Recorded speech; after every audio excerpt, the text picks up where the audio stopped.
Pria misterius mengatakan bahwa gadis ini akan tewas 6 jam lagi. Ternyata pembunuhan berantai sedang terjadi baru-baru ini. Korban-korbannya ini tewas dengan cara yang aneh. Dan inilah You Will Die in 6 Hours.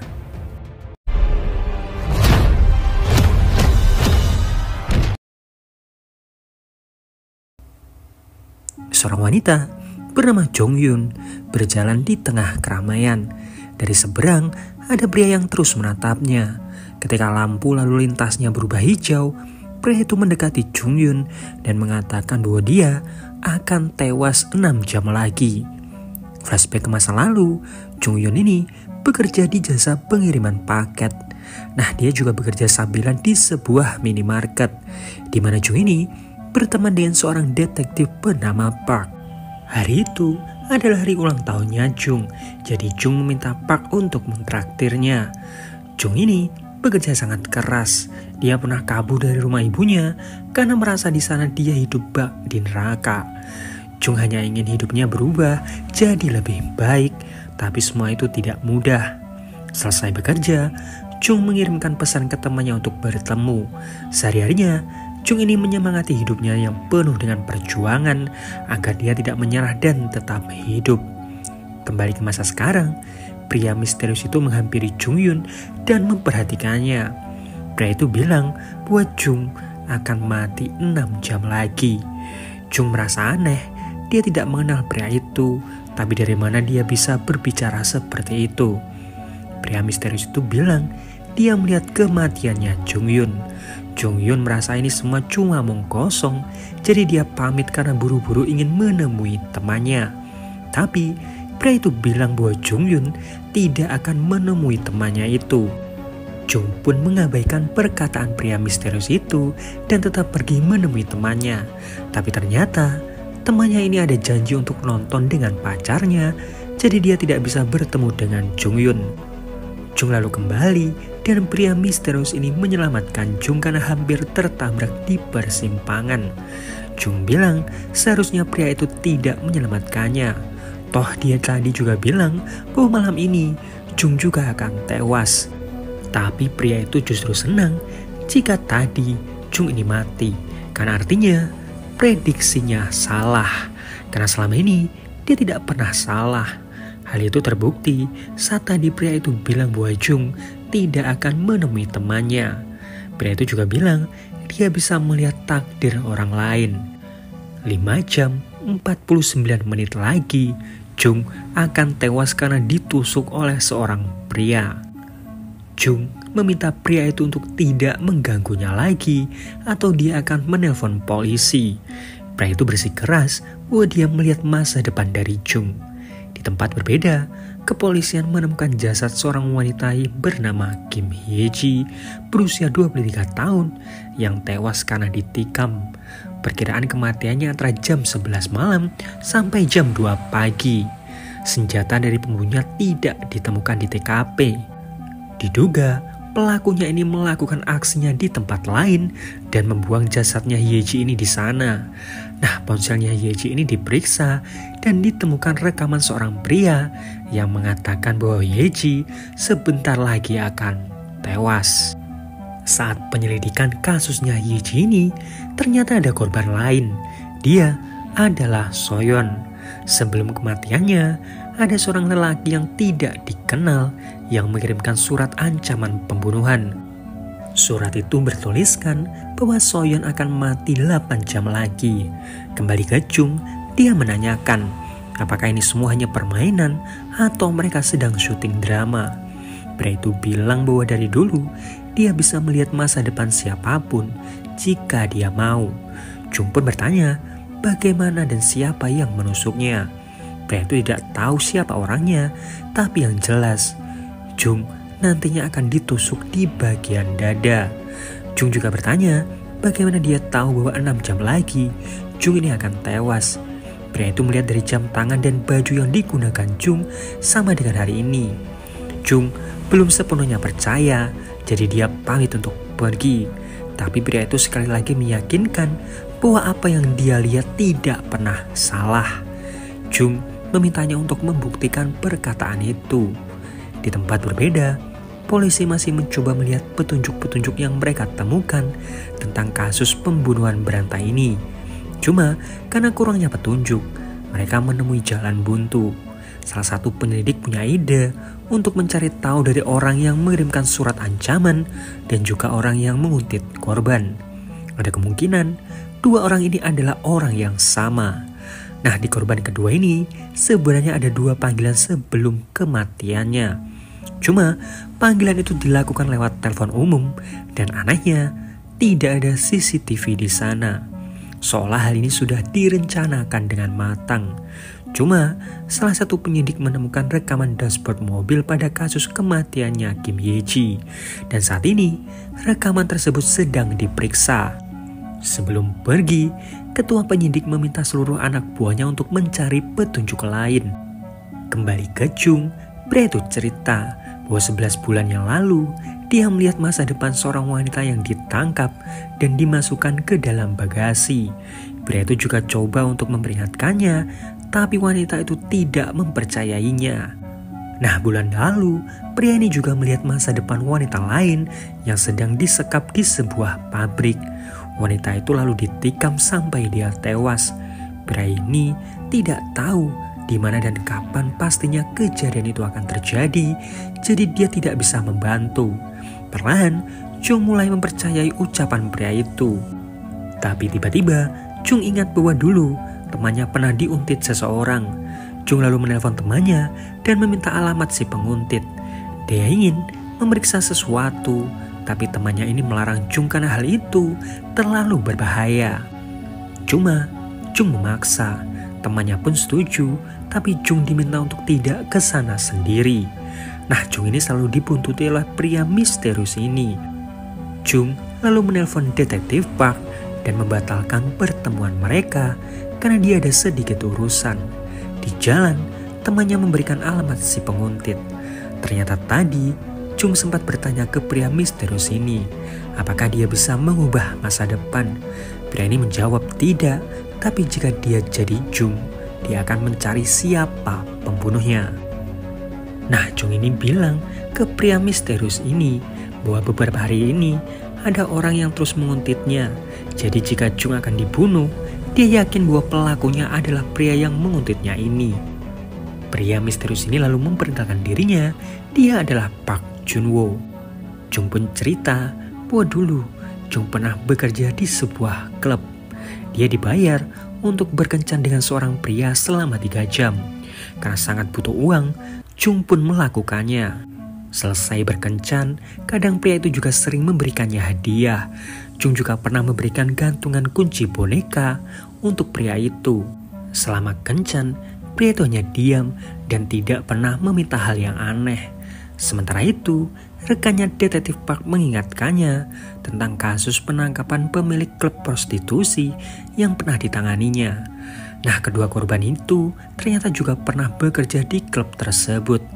Nah, ada satu kasus bundir yang mungkin juga berhubungan dengan kasus ini, di mana korbannya ini juga bekerja di klub tersebut dan mendapatkan surat ancaman yang sama sebelum memutuskan untuk bundir.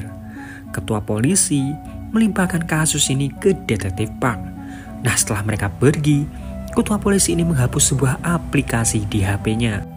Sementara itu, Jung melanjutkan ceritanya, di mana penguntitan tersebut terjadi 1 bulan yang lalu setelah klub itu tutup.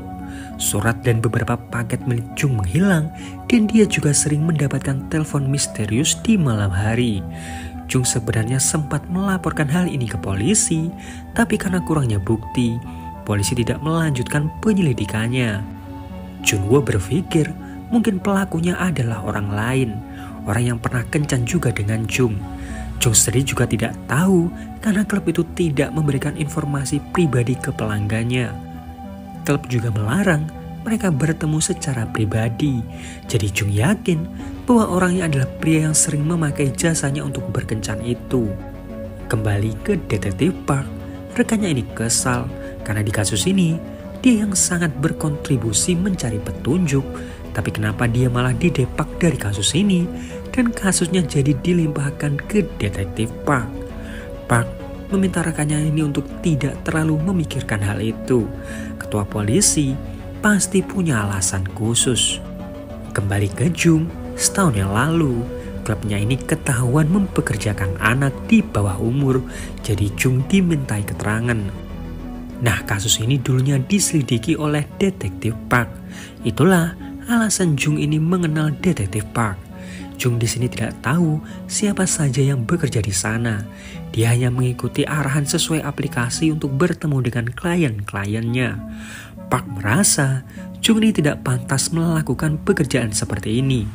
Jung jadi sangat kesal. Dia melakukan beberapa pekerjaan setiap harinya hanya untuk bertahan hidup. Sementara itu, terlihat seorang pria yang terus membuntuti mereka berdua. Saat Jung sampai di alamat yang dicari, ternyata pria yang dicarinya itu sudah pindah dari sana tadi pagi. Jung mencoba bertanya ke pemilik rumah itu, apakah dia tahu kemana pria itu pergi. Pemilik kontrakan bilang bahwa pria itu akan pulang ke kampung halamannya. Dia akan naik perahu di jam 9:30 malam. Di waktu yang sama, pria yang membuntuti mereka ternyata adalah seorang polisi. Nah, polisi ini melaporkan hal itu ke Detektif Park. Detektif Park memintanya untuk memotret pria yang bersama Jung ini. Beberapa saat kemudian, rekannya pun mengirimkan fotonya. Jung saat itu bertanya ke Junwo, apakah takdir benar-benar bisa diubah? Takdir memang seharusnya terjadi. Jung masih punya waktu 3 jam lagi, jadi Junwo menanyakan, apakah Jung tidak ingin menemui seseorang, entah itu keluarga ataupun orang lain. Sementara itu, Detektif Park bertanya ke rekannya yang memeriksa rekaman dashboard mobil. Tapi rekannya ini masih belum jelas karena pelakunya terlalu jauh dari mobil. Jadi, gambarnya tidak begitu jelas. Kembali ke Junwo yang saat itu kesakitan. Dia melihat masa depan lagi. Ada sosok wanita tua yang belum pernah dilihat olehnya. Dia terlihat sangat sedih, tapi wanita tua itu sangat mirip dengan Jung. Ada beberapa keluarganya yang datang untuk menemani. Jung lalu teringat bahwa neneknya mengalami kecelakaan 2 minggu yang lalu dan saat ini berada di rumah sakit. Jung mencoba menelpon seseorang, tapi tidak bisa. Tiba-tiba Jung melihat laki-laki yang dia cari. Laki-laki itu mendekat dan Junwo langsung melindungi Jung. Laki-laki itu bilang dia akan kembali ke kampung halamannya. Dia lalu mengambil sesuatu di dalam tasnya. Jung ketakutan, tapi itu hanya gantungan kunci boneka yang pernah diberikan Jung waktu itu. Laki-laki itu lalu pamit. Jung bertanya, kenapa laki-laki itu selalu mengikutinya. Laki-laki itu menjelaskan bahwa dirinya hanya kesepian dan dia berharap Jung mau berteman dengan dirinya. Jung ternyata selama ini salah paham. Laki-laki itu lalu pamit untuk pergi. Jung pun mendapatkan kabar kalau neneknya sudah sembuh. Dia jadi meragukan perkataan dari Junwo. Di kantor polisi, mereka berhasil memperjelas wajah pelaku. Nah, salah satu petugas mengenali wajah itu yang ternyata adalah Junwo, yang merupakan pacar dari Soyeon, korban pertama. Sementara Jung yang bingung harus kemana, mulai masuk ke gang-gang kecil dan Junwo terus mengikutinya. Kembali ke kantor polisi, rekannya Park menanyakan, apa kira-kira alasan Junwo ini membunuh pacarnya. Park bilang, mungkin itu sebuah hukuman. Bagi Junwo, pacarnya sudah mencoreng nama baiknya dengan bekerja di klub tersebut. Tapi Junwo juga terlihat pintar untuk membuat alibi. Rekannya lalu bertanya, lantas apa alasan Junwo juga membunuh korban-korban lainnya? Park berasumsi mungkin Junwo ingin membersihkan orang-orang tidak berguna di dunia ini. Nah, rekannya ini lalu menunjukkan foto ketua polisi bersama dengan Soyeon si korban kedua. Di mana beberapa hari yang lalu, ketua polisi ini diperkenalkan dengan Soyeon oleh pemilik klub tersebut. Dan Soyeon ini memberikan kartu nama aplikasinya. Aplikasi itu hanya bisa diakses dengan barcode di belakang kartu nama itu. Detektif Park ternyata sudah tahu akan hal itu karena dia melihatnya langsung. Rekannya pun bertanya, kenapa selama ini Detektif Park menutupi fakta ini? Detektif Park punya pemikiran lain. Jika kepala polisi ditangkap dan diperiksa, mungkin kasus pembunuhan berantai ini akan kehilangan arah dan malah jadi kasus korupsi di kepolisian. Saat ini, prioritas mereka adalah menangkap pelakunya. Detektif Park lalu melapor ke ketua polisi bahwa pelakunya adalah Junwo, pacar dari Soyeon. Kepala polisi yang membaca berkasnya jadi khawatir karena ini ada hubungannya dengan klub Maze, jadi mungkin dia juga akan ikut terseret. Detektif Park memintanya untuk percaya semua ini akan dia bereskan. Kembali ke Jung, Junwo bertanya dia mau kemana. Jung ingat dia dulu pernah membeli alat perlindungan diri di daerah dekat sana. Jung lalu menemui seorang pria yang bisa menyediakan senjata, di mana dia meminta pria itu untuk memberikan sesuatu untuk melindunginya dari tusukan pisau. Tiba-tiba sebuah telepon masuk. Junwo yang ditinggal sendiri terus menatap pisau di hadapannya. Nah, Detektif Park ternyata menelpon Jung. Park menanyakan apakah ada pria yang mengaku melihat masa depan. Jung penasaran dari mana Park tahu. Park bilang bahwa pria itu adalah tersangka kasus pembunuhan berantai. Jung terdiam, dia tidak bisa berkata apa-apa. Detektif Park meminta Jung untuk pergi ke suatu tempat. Dia yang akan menangkap Junwo di sana. Ternyata Junwo mendengar percakapan mereka berdua. Mereka berdua pun pergi dari sana. Jung pun pergi ke suatu basement. Jung yakin di sanalah dia akan mati. Basement itu nampak sepi dan waktu mereka hanya tinggal sebentar lagi sebelum Jung ini ditikam.